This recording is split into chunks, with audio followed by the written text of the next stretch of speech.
சட்டத்திற்கும் கொள்கைகளுக்குமான யாழ்ப்பாண கற்கை நிலையத்தின் ஏற்பாட்டில் பயங்கரவாதத்தில் இருந்து அரசை பாதுகாக்கும் சட்டம் புதிய பயங்கரவாத எதிர்ப்பு சட்டம் மூலம் முன்மொழியப்பட்டுள்ள வரைவு பற்றிய திறந்த கலந்துரையாடல் 20/1/2026 செவ்வாய்க்கிழமை மாலை 3:30 மணிக்கு யாழ் மத்திய கல்லூரி அருகே உள்ள தந்தை சில்வா அரங்கில் இடம்பெற்றது. சட்டத்திற்கும் கொள்கைகளுக்குமான யாழ்ப்பாண கற்கை நிலையத்தின் நிறைவேற்று பணிப்பாளரும் சிரேஷ்ட சட்டத்தரணியுமான குமார வடிவேல் குருபரன் தலைமையில் திறந்த கலந்துரையாடல் இடம்பெற்றது.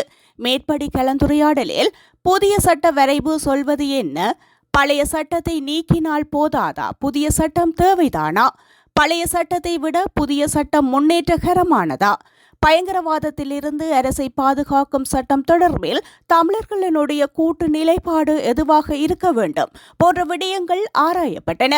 குறித்த கலந்துரையாடலில் நாடாளுமன்ற உறுப்பினர் சிவஞானம் ஸ்ரீதரன், தமிழ் தேசிய பசுமை இயக்கத்தின் தலைவர் பொன்னுத்துறை ஐங்கரநேசன், வடக்கு மாகாண முன்னாள் கல்வி அமைச்சர் கந்தையா சர்வேஸ்வரன், சிவில் சமூக அமைப்புகளின் பிரதிநிதிகள், அரசியல் செயற்பாட்டாளர்கள், மாணவர்கள், பொதுமக்கள், ஆர்வலர்கள் என பலரும் கலந்து கொண்டு புதிய பயங்கரவாத எதிர்ப்பு சட்டமூலம் தொடர்பிலான தங்களது சந்தேகங்களை கேட்டறிந்தனர்.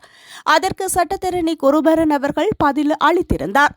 வரும் மாசி மாத நடப்பகுதிக்குள் குறித்த சட்டமூலத்திற்கு எதிர்ப்பு தெரிவித்து தமிழ் சிவில் சமூக அரசியல் அமைப்புகள் தனித்தனியாகவும் கூட்டாகவும் தங்களது எதிர்ப்புகளை அரசுக்கு பதிவு செய்ய வேண்டும் எனவும் குறித்த உரையாடலில் பங்கேற்ற பல்வேறு தரப்பினராலும் வலியுறுத்தப்பட்டுள்ளது. முதலாவது விடயம், பயங்கரவாத தடை சட்டத்தை நீக்கினால் மாத்திரம் போதுமானது, பயங்கரவாத தடை சட்டத்துக்கு பதிலீடாக புதிய சட்டம் அவசியமில்லை. இரண்டாவது, தற்போது நிலவுகையில் இருக்கக்கூடிய தண்டனை சட்ட கோவையும் குற்றவியல் நடவடிக்கை முறை கோவையும் போருக்கு பின்னரான சூழ்நிலைகளை கையாளுவதற்கு கடந்த 15-16 வருட காலத்தில் போதுமானவை என்பதை அரசாங்கத்துக்கே தெரிந்திருக்க வேண்டும்.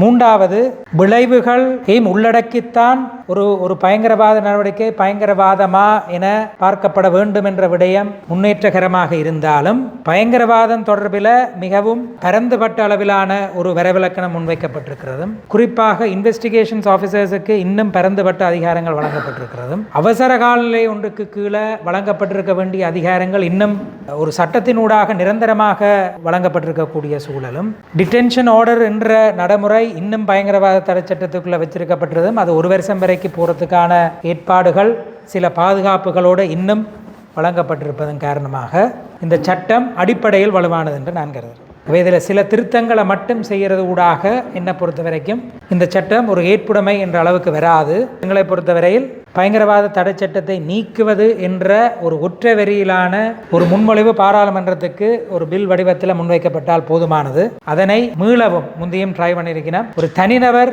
மசோதாவாக மீள பாராளுமன்றத்தில் இந்த சட்டம் அறிமுகப்படுத்தப்பட்டால் எங்களுடைய தமிழ் பாராளுமன்ற உறுப்பினர்கள் கூட்டாக முன்வைக்க வேண்டும் என்பது என்னுடைய தனிப்பட்ட கோரிக்கை.